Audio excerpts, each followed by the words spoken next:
Well, becoming a U.S. citizen can be an arduous journey. That's not only time-consuming, but frustrating because of all of the red tape. Yet living inside these United States illegally is even more difficult. And no one knows that better than the young man we first met last summer. Akash Patel became a U.S. citizen in 2015, but for the vast majority of his life, he was undocumented. And it's through his experiences that we take a closer look at immigration.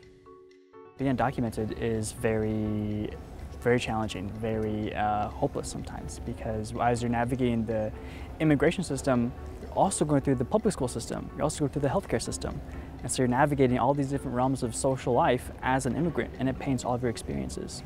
It can make you very fearful, hope that no one asks you about your papers or your status. It makes you hopeless about the future for college. You can't get financial aid.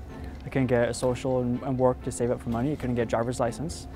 Being undocumented really paints your entire young adulthood until you can figure out how to adjust your status and utilize your potential as a student and as an adult.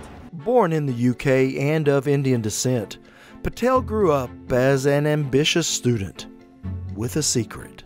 When we came, I was a year and a half old, and we came on visitor visas. And we applied for green cards, but we were told, oh, it'll take a few years, it won't take very long. But in that time, of course, your original visas expire. And what started out as a few years became 16 years. It took that long to get a green card.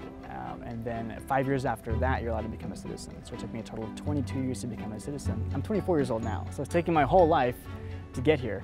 It's bittersweet though, because even though my parents and I became citizens, my sister still isn't because of the immigration issue I mentioned before called aging out. She was kicked off the application because of her age.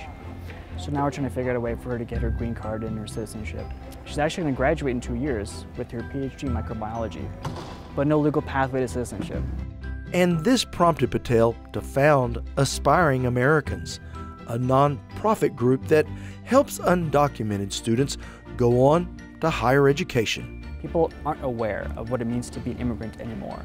They just see what they see in the news and think that's what it's like.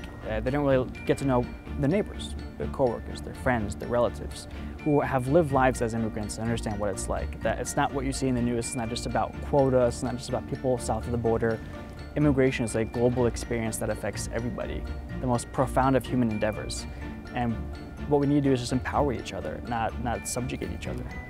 Now, since we first visited with Akash, I'm happy to tell you he's just finished his first year at the University of Michigan Law School.